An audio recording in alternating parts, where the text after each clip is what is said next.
महीने में देश में जो कुछ घटित हुआ है, भारत जोड़ो यात्रा और उस यात्रा से उपजी हुई जो सरकार के खिलाफ एक त्वरित लोगों में एक सिंपैथी है कांग्रेस के प्रति, उसने सरकार को दरअसल डरा दिया है। और फिर उनकी राह का जो सबसे बड़ा रोड़ा है देश में लोकतंत्र स्थापित रहे, वो रोड़ा राहुल गांधी है। तो राहुल गांधी के खिलाफ सरकार का गुस्सा, सरकार की नफरत सातवें आसमान पर है। वो पिछले 2 सत्र से हम लोग सदन में देख रहे हैं। देखिए, तानाशाहों की एक प्रवृत्ति होती है, जब वो सिस्टम को अपने कब्जे में ले लेते हैं तो उन्हें ऐसा लगता है कि अब कोई भी उनके खिलाफ खड़ा नहीं होगा। लेकिन राहुल गांधी ने इस सोच को झुठला दिया और वो एक दिन ऐसे ही उठ खड़े हुए और उन्होंने कहा कि मैं भारत को जोड़ने के लिए पूरे देश में निकल रहा हूं। दरअसल राहुल गांधी जानते हैं कि जब तक नफरत कम नहीं होगी तब तक भाजपा कम नहीं होगी। राहुल गांधी ने इसलिए देश भर में निकलने का एक ऐलान किया और भारत जोड़ो यात्रा की कामयाबी हमारे लिए भी बहुत अप्रत्याशित थी। जिस तरह से कन्याकुमारी से काफिला आगे बढ़ा, फिर केरल होते हुए आंध्र प्रदेश, बीच में कर्नाटक, तेलंगाना, महाराष्ट्र, यात्रा अपने आप में हर दिन एक नए आयाम छू रही थी। उससे ये सिस्टम पूरी तरह डर गया। उन्हें लगा कि नहीं, हम लोकतंत्र को कुचलने के जितने तंत्र हम कर चुके हैं उसको तो एक झटके में इस व्यक्ति ने तोड़ दिया। इस वजह से मुझे ऐसा लगता है कि राहुल गांधी के प्रति उनका गुस्सा और बढ़ा और इसलिए तमाम साम दाम दंड भेद का इस्तेमाल राहुल जी के खिलाफ सदन से लेकर के सड़क तक किया जाने लगा। देखिए, किसी का एक शेर है कि फिर मेरे सर पे कड़ी धूप की बौछार गिरी, मैं जहां जाके रुका था वहीं दीवार गिरी, लोग किश्तों में मुझे कत्ल करेंगे शायद, सबसे पहले मेरी आवाज पे तलवार गिरी। मेरा अपना मानना है कि लोकतंत्र जो सबसे बड़ी आजादी आपको देता है वो देता है बोलने की, कि आप बोल सकें, आप सवाल उठा सकें। लेकिन तानाशाही चाहती है कि आप मुर्दा हो जाएं, आप चुप हो जाएं, आप खामोश हो जाएं। इसीलिए लोकतंत्र में जो उन्होंने सबसे पहला हथियार इस्तेमाल किया वो ये किया कि लोगों की आवाज को खामोश कर दिया।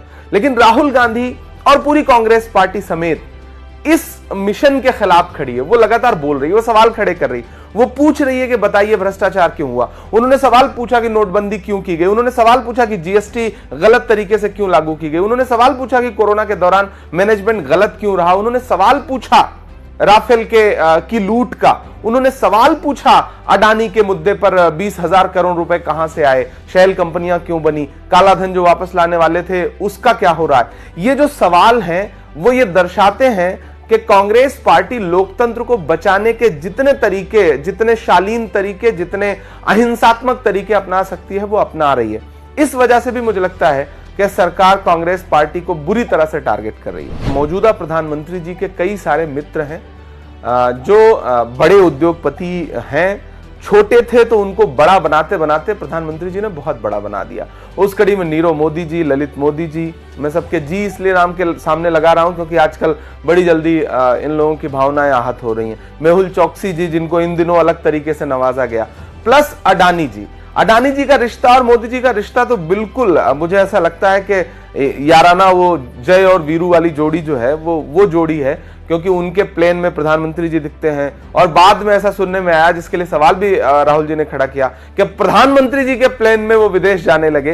तो इससे ये दर्शाता है कि तमाम छोटे उद्योगपति, बड़े उद्योगपति, सबको किनारे लगा करके नरेंद्र मोदी जी ने अनैतिक तरीके से गौतम अडानी को फायदा पहुंचाया और एक बारगी उन्हें सरकारी तंत्र का इस्तेमाल करके, तमाम सारे नियम तोड़ करके उन्हें बड़ा बनाया गया।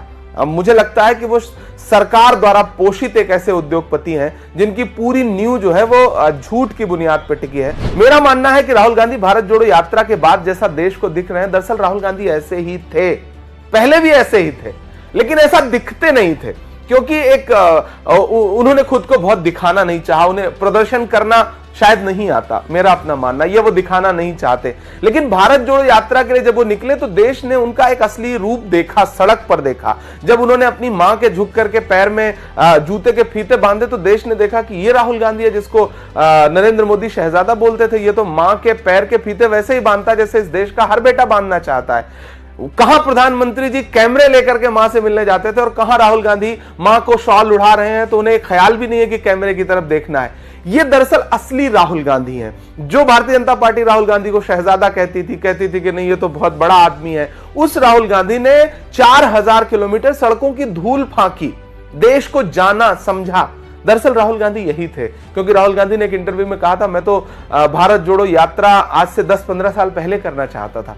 तो मेरा मानना है कि राहुल गांधी वही थे, राहुल गांधी बदले नहीं है। राहुल गांधी पहले दिन से आज तक ऐसे हैं और आने वाली सदियों में भी राहुल गांधी का व्यक्तित्व तो वो जब तक रहेंगे तब तक ऐसा ही रहेगा। बस हम उन्हें जितना करीब से जान पाए, उनके लिए दिल में सम्मान और